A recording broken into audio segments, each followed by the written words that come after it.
Okay, so the first thing that I want to tell you is movies do not accurately portray how spells work. Some get close, but keep in mind, this is reality, not movies. So it's not going to happen just like that. Keep that in mind. Another thing is stop trying to identify yourself as a certain type of witch, especially when you're a new witch and you're getting into the craft and you're just trying to figure out, the basics or start researching and start learning. Like, you don't have to worry if you're a kitchen witch, an electric witch, a technology witch, or a hedge witch. That shouldn't be your first concern. Titles come down the road, and those are titles that you give yourself, not other people. So keep that in mind. One of the most, um, from a teaching point, is when I have students come up and they're like, "Will you teach me?" And then you agree to teach them. But then they're like, "But you're supposed to teach me." As a teacher, I am like a spiritual guide for you on this realm. So that means that I walk beside you. I help you by giving you the direction to go in and what information to seek. Now, some teachers might have a whole lesson plan and go through step by step by step. But me personally, I feel that I can be like, okay, go learn the universal law. Show them where the book is, read it. Then when you come back, we'll actually have a discussion about it. And the reason I do this is because you got to put in the work. The same thing goes for when you're doing your spell work. And this is preparation for that spell work that you will eventually be doing. If you can't take the time to sit down and read or put in some headphones and listen to an audiobook or research, then you're wasting my time and I'm wasting your time. Knowledge is something that is gained through hard work, not something that is freely given. Now, I get a lot of questions from students that could be simply answered by doing your research. So, for instance, if you're like, I can't remember the colors, all right, that's what I want you to do. Go online, look it up. Or, what I also recommend to students is find the colors that you like. What do you associate with them colors? Do you associate pink with love or do you associate pink with passion? Because that's the thing about magic. Like, you can read so many different books, articles, and everything else, and you'll see, well, they have this certain code or this certain color for this certain spell work or this certain candle. When in reality, when you are learning, you do have your basics like green for nature, blue for water, white for air, red for fire, and things like that. But when it comes to candle magic, I always tell my students, you could read six different books and they'll all have six different things. You'll have your basic ones that'll always line up, but it's up to you and what you feel. So I always get my little baby witches to write out their colors and to tell me and to write what those colors mean to them. And once they do that and they hand it back in, they're like, here. And then I'm like, back to you. Here you go. These colors are the symbolism for your magic. That's what they mean to you. That's why you're putting your own spin, your own energy into it. So that's my first advice. If I had to give any. Now, from a baby witch standpoint, on the same question, it's very hard. You don't know where to go. You don't know what books are good to read. You don't know if the information you're reading is right or wrong. But I'm going to give you a secret. You do know.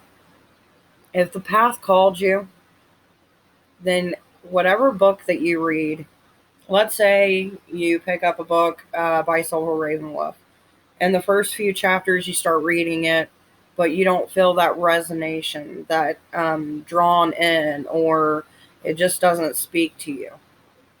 That means it's not right for you. Move on, get another book. Many will say, well, that's a waste of money. I say, go to the library. It's free. You can borrow books. And if the book actually resonates with you and it's something that you like, guess what? Go out and buy your own copy. Makes it totally simple. And you know before you waste your money on it if it works for you.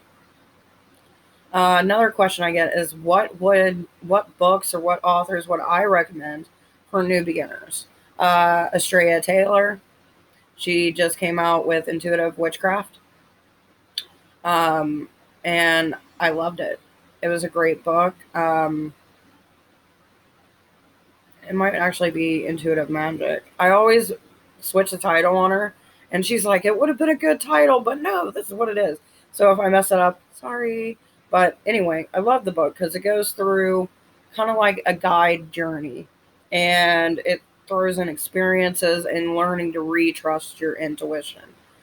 Because when we're kids, we're always taught, oh, you didn't see that, or you didn't hear that, or that's not right. This is how it is. And you start to lose pieces of your intuition and you start to second guess yourself. And the first thing about being a witch is learning to trust yourself, the universe, and the intuition and guidance that is given to you.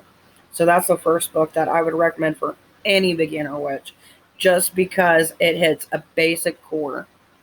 Then I would say look into Scott Cunningham.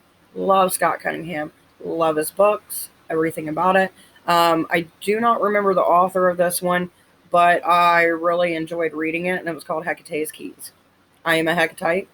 I follow Hecate. She is my deity.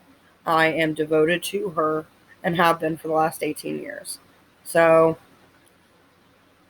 the reason that I recommend that book for any witch is not because of who it is and who it's about and the goddess, but the representation of those keys. Because think about it like a game. Every level that you level up, you get a key.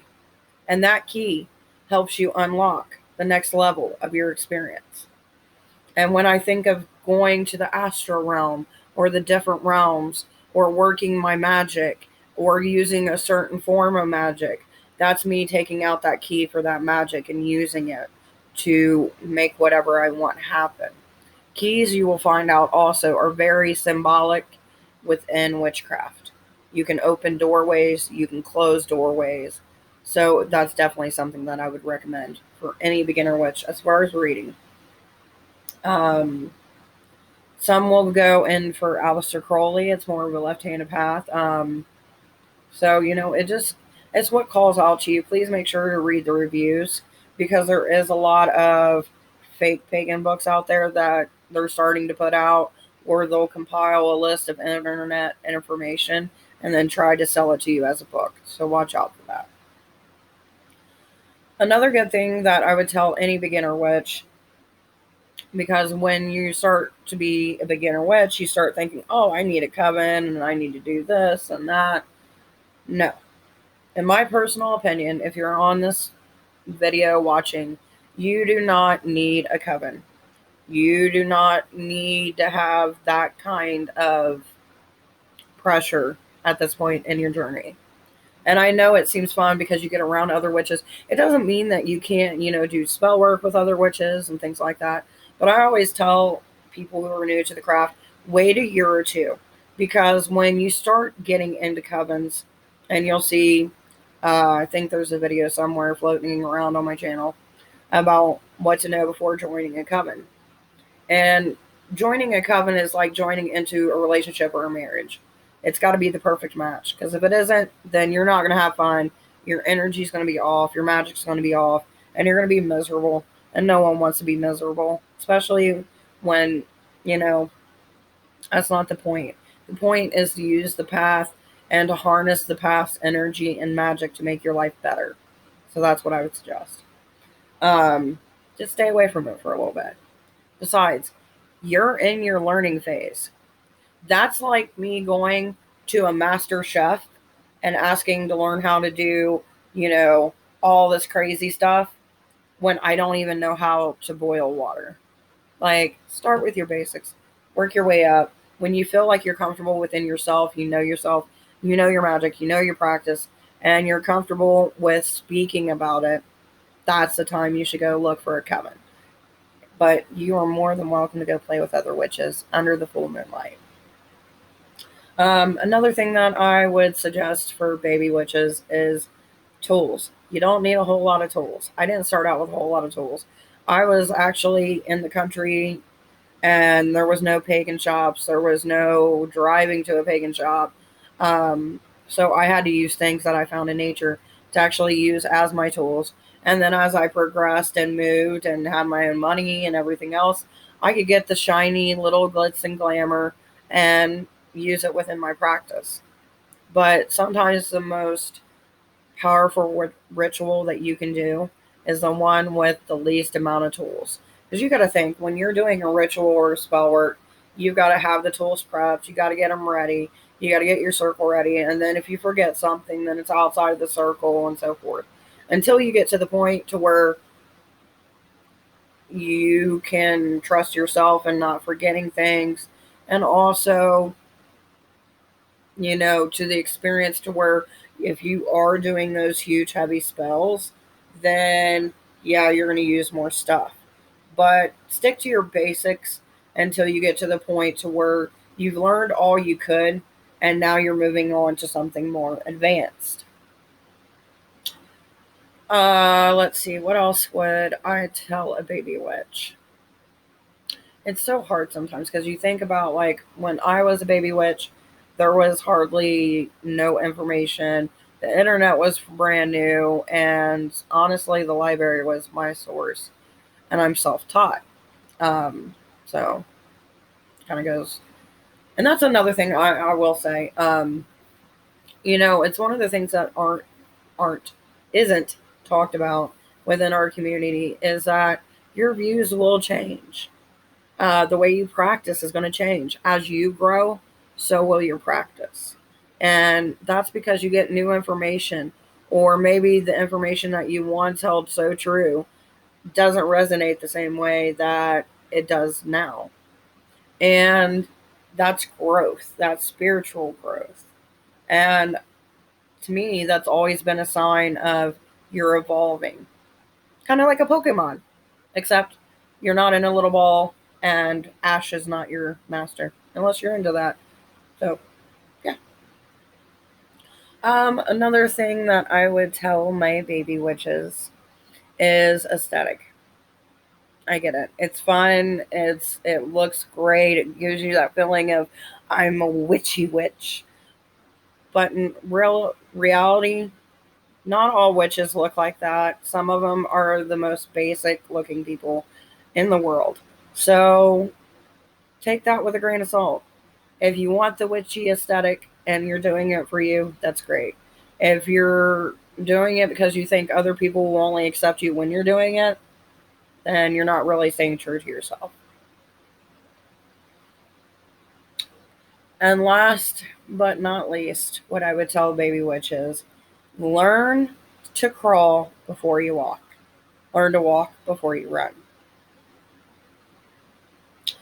When we all get started, the first thing that we want to do is just crack open and start the spells, lighting the candles and setting it forth.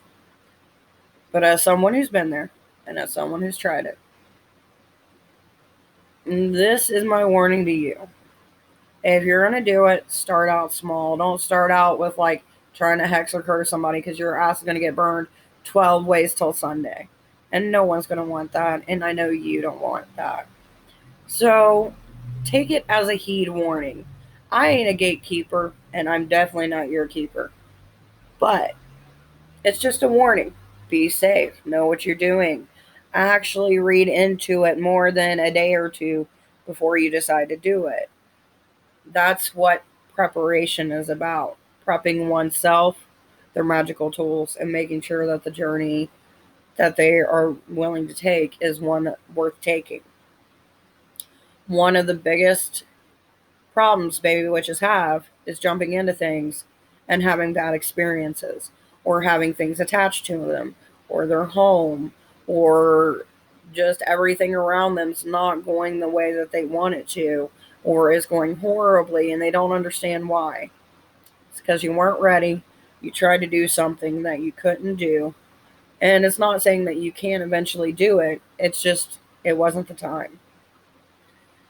So that's what I would say to keep in mind. And always remember, no two witches witch the same. You may be similar, but you're not identical. So don't let anyone try to put you into a box and try to make you feel like you should do things one way or another. It's up to you. I make these videos to try to help those who are actually looking for information or feel interested in what I actually have to say. I myself, I've been practicing since I was 12. I'm 30 now, so that's like over 18 years of practice, studying, reading, learning, and evolving. So when I give you guys information, it's coming from a place of knowledge, experience, and love. And that's what I hope for you in your journey. So thank you guys. Please remember to subscribe, like, leave a comment. If you have questions about your path or have questions on the actual path or just questions about witches in general, comment. I'll make a video about it and we'll address it and we'll get through it together. Bye, guys.